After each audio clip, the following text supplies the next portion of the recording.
Hey everyone, here I am. I've got another mixed media madness layout. So I'm just starting with some washi, and this is nice and thick washi that my husband got when he was in Japan, and I'm just chucking it on the page, sticking it on, adding some texture, crumpling it up, adding some flaps when I'm sticking it down, doubling it up, whatever I can think of as I'm putting it on. And now I'm also using some of the normal thickness of washi, and it's just going here, there, everywhere, because I'm going to cover it up anyway, but I'm just looking to add some texture to my page in a fun way. Actually, I got this idea from someone, I think, in their art journal video, and I was like, oh, that'd be really cool. I've been doing some like art journal kind of inspired pages for scrapbooking, and this is one of those techniques that I thought, oh, I should do. So I'm giving it a try, and I really like the way it's turned out, that's for sure. Well, on goes all this washi. I'm pretty sure I'm going to finish soon, hopefully, because I'm pretty sure you all know how to stick washi on. So here's some paint. I just got this acrylic paint here from Aldi, and I got a nice green and a white, because that's what I'm going to start this layout with. And there's my photo, and I'm thinking, I'm going to put it in the middle. I just put it on, like, just laid it there just in case to see if it would work and give myself an idea as I'm painting. So on goes the green, and I'm just making sure that I get in and around all those textured bits of the washi so that they're all covered, but also that they're not sticking down, that they're standing up, they're giving the texture that it needs, and giving the coverage of the paint at the same time.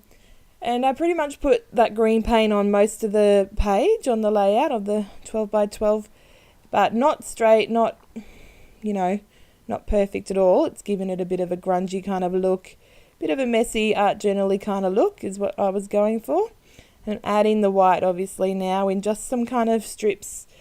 I don't know, I was thinking that would be the way I'd like to go, mixing the green, and I think, oh, that white stands out too much.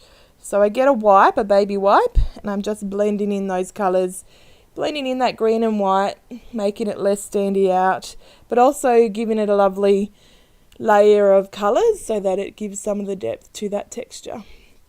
So now, as you can see, I've got out some modelling paste. This is a nice blue, kind of a shimmery blue, teal, no, not a teal, but I don't know, it's a weird, like a purpley blue colour actually. There's a name for that, it probably would be helpful for me to tell you. But it's Nouveau Mousse, embellishment mousse, and I'm just using a stencil here with some crosses, and on it goes. So you need to I'm using my palette knife, and I'm just picking up a little bit, and then just trying to lay it through the modelling stencil. You just push it through and try and scrape it back over so that it's flat, if that's the look you're looking for. You can just put it on and give some are higher, some are lower, some, give it that kind of a texture, but I was looking to have them all the same, kind of an even cross across the page. And it's really like this art journal page, this scrapbooking page is really like an art journal page because I do layers and layers of that background. So I've already got two. I've got three actually. I've got washi, the paint, and the modelling paste now. And obviously I needed to dry it in between each layer before I put on the next one. And I'm just using a baby wipe to wipe off that excess modelling paste, the mousse, just so that it's a bit less messy in that area. So pulling out, I thought I was going to use that stencil, but I pull out the triangle stencil. And I'm using a black pen here. It's a brush tip pen. And I'm just going around the triangles in the stencil. Some I'm colouring in, some I'm just leaving as an outline. Excuse me. And I'm just checking to see what it looks like before I do too much. So on it goes, and I'm just randomly picking which one I'm colouring in and which ones I'm outlining, but try not to overdo it at the same time. But also to try not to make it all equal so that it doesn't look like I've purposely made a pattern. So here comes my photo to see how I'm going with my layering on my background. And you can see I just would like some more triangles there. Sorry, my phone cut out when I was running out of space. So what I've done here in between is put on some smudges of paint, some green dilution and some black acrylic paint. And you can see my black went really wild down the bottom. I think I did too many triangles, or something happened and just too much black happened. So I got out some of that dilution paint and some white and brightened it down, lightened it. And I'm using that little Amy Tan triangle stencil to put some on there. So I've got the recurring triangles and trying to cover over that black and make it look like I meant to do that. I probably could have put more of a, black splash up the top here a bit so that it wasn't so stand out. But I think because I've got the black up the top as well, it works somewhat. And if I didn't tell you it was an accident, you may not have known. You may very well have known, but I don't know.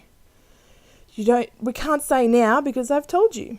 So on goes some more of that. So you can put modelling paste through your stencils, you can draw through your stencils, and here I'm putting paint through your stencils. So you can pretty much use them in many, many ways. I'm sure there's other ways that you can use them.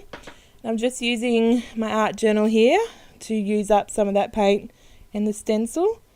Like Inky Quill suggests, use it up and set it before you wash it. And there you can see what I did there, what in my art journal, ready to use next time I'm doing that. And here's my layout. So I've just got these inks. These, what are they called? They're a certain brand that I got from the art shop from Eccles's. They're Liquitex inks. So they come with an eyedropper. And I've got this lovely blue and a lovely green colour, and I'm just dabbing it on to the page, just randomly, little bits, big bits, and then I think I flick them as well. It just goes on. It's here, there, everywhere. So it's really getting messy now, that background, but it's the layers on and top of each other that give it that. Oh, my camera's readjusting, trying to focus because my hand is dipping in and out of the screen there. So on goes some more dots because you can never have too many ink splatters. Ink, ink, ink. And here, am I going to flick it? So I just dip it in a bit more and I just use it like when you do ink splatters with your spray mist. On, splat, splat, splat. That way I've got some big splats, some medium, and some tiny little dots. And some green little dots. The green's like the Dilution green, which is really nice. It's really cool when you've got all these different colours. So I've just lent, as you can see, my phone cut off again without me knowing, recording.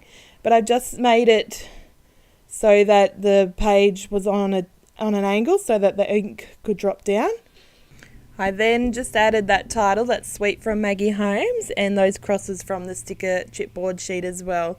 And these are just some close-up of my layout and then my full layout so you can see. Sorry that my phone was cutting out so I didn't get to record the whole thing, but I thought because of all the layers that you might like to see what I could show you. Thanks for watching. Hope you like and subscribe, and I'll see you next time. Thank you.